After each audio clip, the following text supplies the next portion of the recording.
Sevgili dostlar, bakın böyle doğradım ve böyle güzelce her tarafını karıştırıyorum. Bakın rengarenk oldu ve güzel oldu, karıştı. Şimdi bakın böyle zeytinyağı kullanıyorum. Şöyle 2 su bardağından 4 su bardağı, yani 800 milim. Kaç? 420 gram bu. 420 gram da bu, yani yarım kilo. Böyle sadece şey kullanıyorum. Portakal suyu. Şöyle bunları çalkalayarak yarım bardak.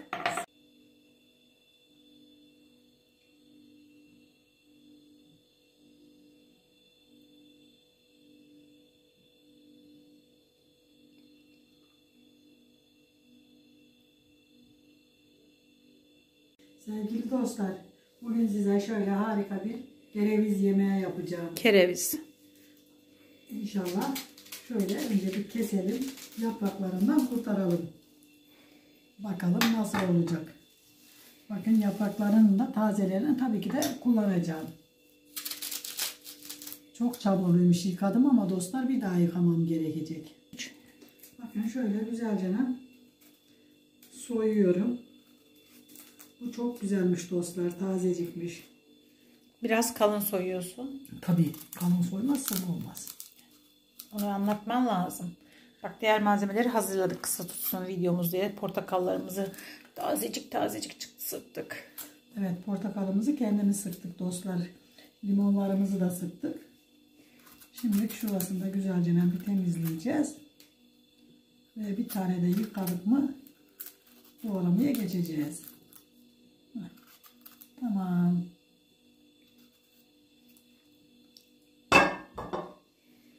Şimdi ikincisinde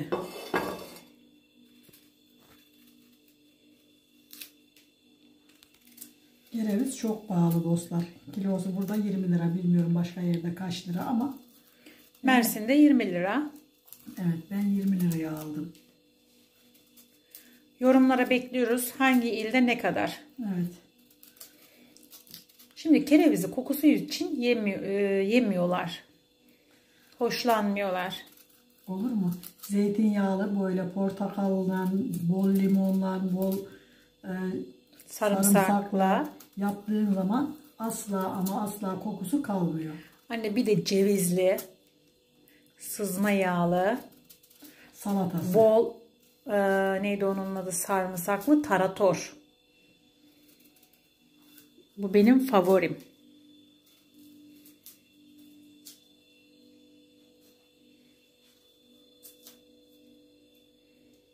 Şöyle.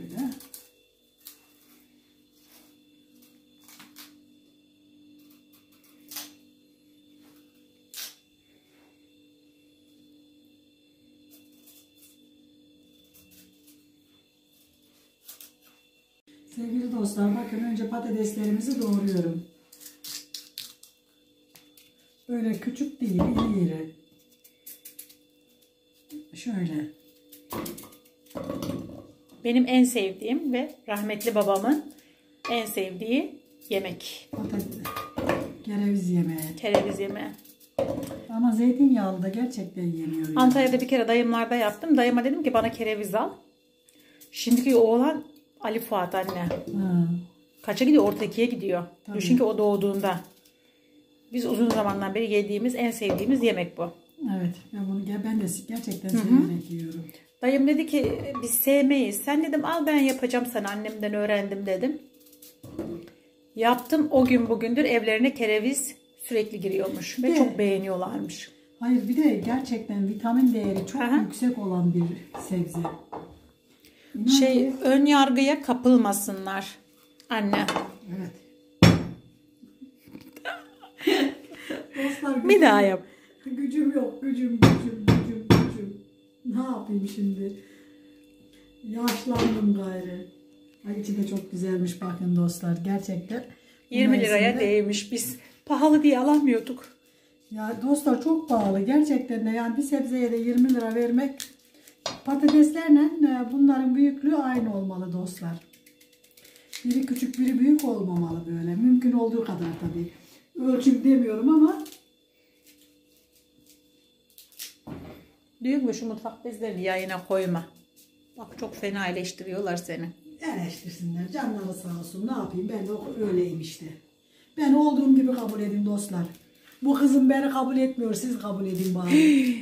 Allah kuru iftiradan korusun komşu.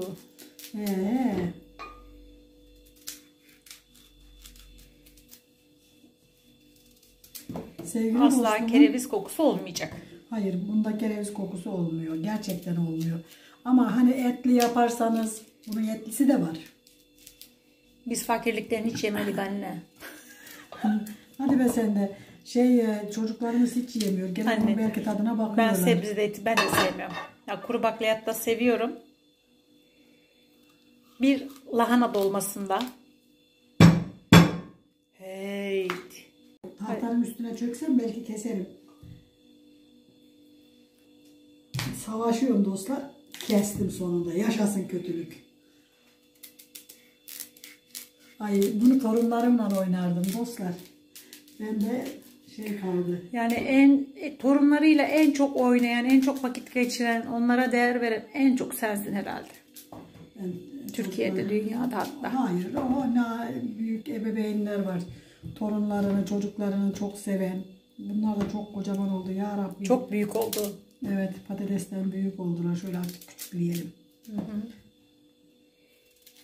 Bir tencere oldu. Şimdi havuçlarımız da şöyle. Kaçan benim olsun. Benim oldu.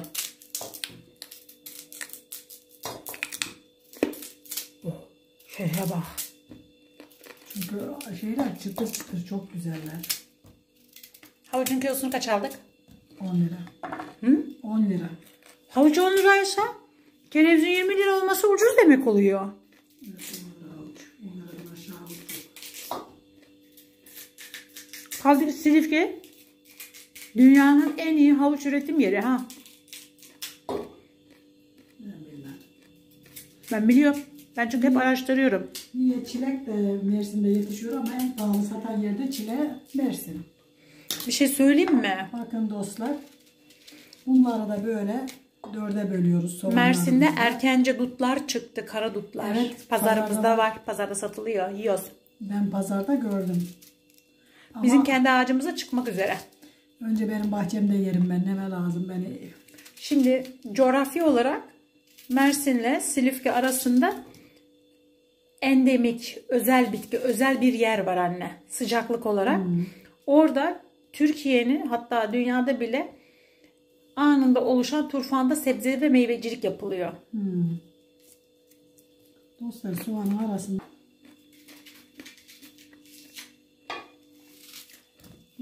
Doğra, salla gitsin. Koca koca. Evet bunlar böyle. Ben sarımsağı çok yakıştırdığım için bu kerevize. Evet. Hem salatada hem şeyde. Kerevize sarımsak çok yakışıyor. Yani ne kadar güzel bir vitamin deposu olduğunu göreceksiniz dostlar. Sevgili dostlar bakın böyle doğradım ve böyle güzelce her tarafını karıştırıyorum. Bakın rengarenk oldu ve güzel oldu, karıştı. Şimdi bakın böyle zeytinyağı kullanıyorum. Şöyle 2 su bardağından 4 su bardağı yani 800 milim. Kaç? 420 gram bu. 420 gram da bu yani yarım kilo. Böyle sadece kullanıyorum. Portakal suyu. Şöyle bunları çalkalayarak yarım bardak su ilave edeceğim. Bakın böyle bir güzel bir çay bardağı da zeytinyağımızı koyduğumuzda zaten gereken oluyor. Şimdi tuz. Bakın dostlar bu kadar da su koydum. Ve böyle üstünü basar basmaz. Tamam. Şimdi ağzımda tuzunu da atacağım.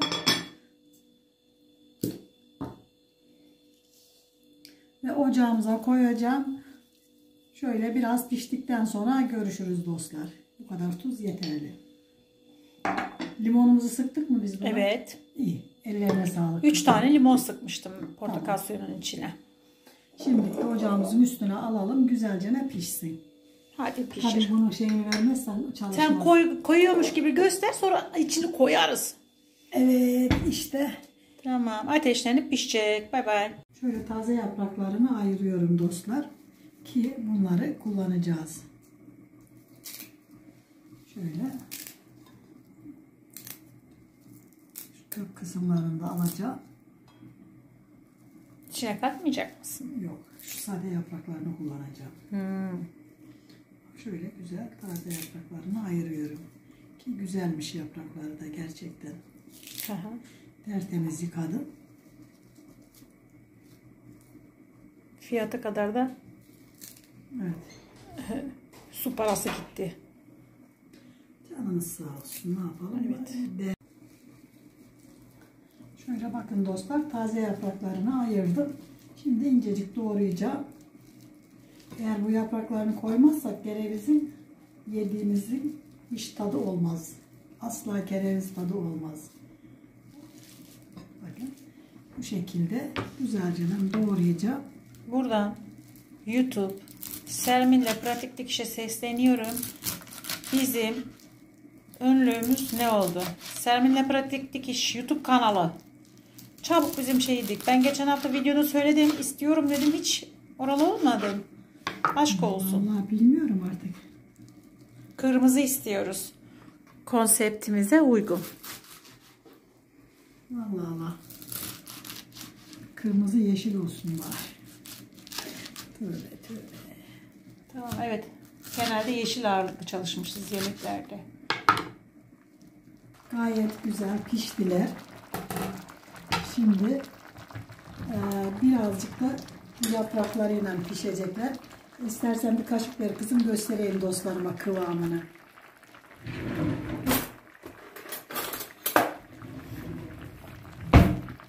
Bakın suyunun kıvamını görün, nasıl kıvamlanıyor. Birazcık da şimdi bu şeyle pişecek. Bakın hep pişmiş. Bak gördünüz mü dostlar, hep pişmiş. Bak, hemen Tamam, ben sabırsızlanıyorum. Şimdi bir 5 dakika 10 dakikada böyle pişecek ve yemeğimiz hazır. Bizde kerevizin türküsü ya da şarkısı var. Türküsü var. Kerevizin özüyle, kim görmüş gözüyle. İnsan yâre küser mi ellerin sözüyle diye gerçekten güzel bir türkümüz var. Aynı zamanda da Osmanlı zamanında bu ilaç olarak da kullanılırmış. Oo, bakın dostlar, harika pişmiş. Şimdi ne yapıyoruz? Altını söndürüp servisimize geçiyoruz. Hani erir. Erimez. Şey değil ya, kızartma değil, erimez. Şimdi dostlar, servisimizi yapacağız ama bu biraz daha soğuduğunda inanın bana çok güzel oluyor. Ben şöyle şuradan alayım. Bakın suyu da çok öyle değil. Soğuduğunda daha kıvamlı bir suyu olacak. Soğukken daha lezzetli olacak. Bakın her şeyi yine koyuyorum.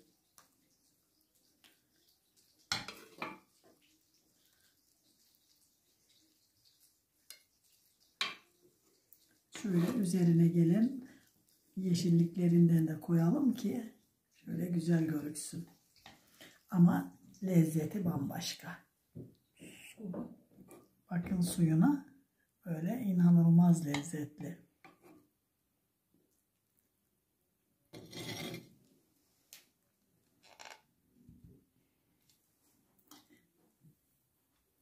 Her halükarda gerçekten mükemmel bir yemek.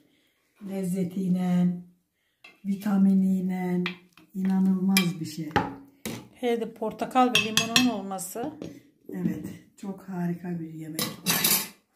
Dostlar, yapacak olanlara kolay gelsin. Yiyecek olanlara afiyet olsun. Bizi izlemeyi, abone olmayı ve güzel fikirlerinizi söylemeyi unutmayın. Aynı zamanda internetten araştırmanızı rica ediyorum.